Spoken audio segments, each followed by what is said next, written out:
عزیز طلبہ، یہ تھا حدیث کا مختصر سا ترجمہ اور اس کی تخریج کے بارے میں بات چیت۔ آئیے اب ہم ذکر کرتے ہیں کہ اس حدیث کا ایک ٹکڑا ہے اخرجہ ابو داؤد فی المراسیل۔ امام ابو داؤد نے اس روایت کو اپنی مراسیل میں نقل کیا ہے۔ مراسیل مرسل کی جمع ہے۔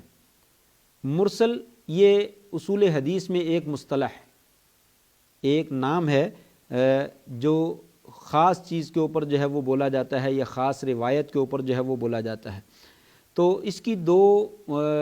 تعریفیں ہیں، مرسل کی دو مصطلح ہیں، کہہ لیجئے دو چیزوں کے لیے اس کو استعمال کیا جاتا ہے۔ جو پہلی مصطلح مشہور ہے وہ یہ ہے کہ تابعی جو ہے ما رفعہ التابعی الی النبی صلی اللہ علیہ وسلم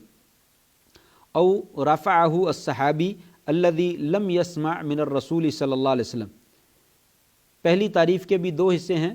کہ مرسل روایت اس روایت کو کہا جاتا ہے جس میں تابعی جو ہے حدیث کو نبی کریم صلی اللہ علیہ وسلم سے بیان کرے۔ تابعی وہ آدمی ہے جس نے صحابی کو اسلام کی حالت میں دیکھا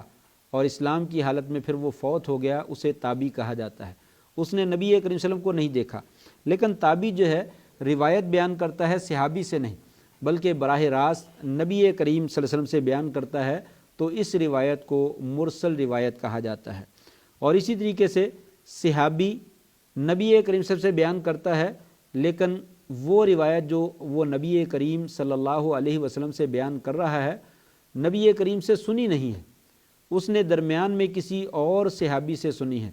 اس صحابی کا وہ واسطہ چھوڑ دیتا ہے، تو اس کی روایت کو بھی مرسل کہا جاتا ہے، لیکن اس کو مرسل صحابی کہتے ہیں۔ تو بہرحال مرسل کی یہ پہلی تعریف ہے کہ یا تو تابعی جو ہے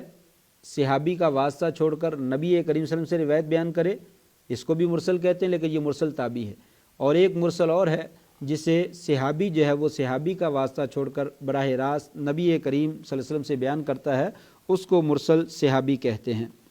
یعنی عام طور پہ صحابی نبی صلی اللہ علیہ وسلم سے بیان کرتا ہے، لیکن ایک صحابی غزوہ بدر کی حدیث بیان کرتا ہے اور ہمیں معلوم ہے کہ وہ صحابی غزوہ بدر میں شریک نہیں ہوا تھا، تو یقیناً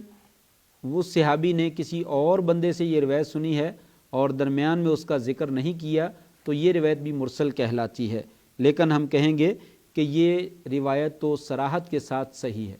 اس لیے کہ صحابی کی مرسل جو ہے وہ نقصان نہیں دیتی، اس لیے کہ صحابی نے یقیناً وہ روایت کسی صحابی سے سنی ہے، اور صحابہ سارے کے سارے جو ہے وہ ثقہ ہیں اور عدول ہیں، عادل ہیں، لہٰذا ان کی روایت جو ہے وہ بالکل صحیح ہے۔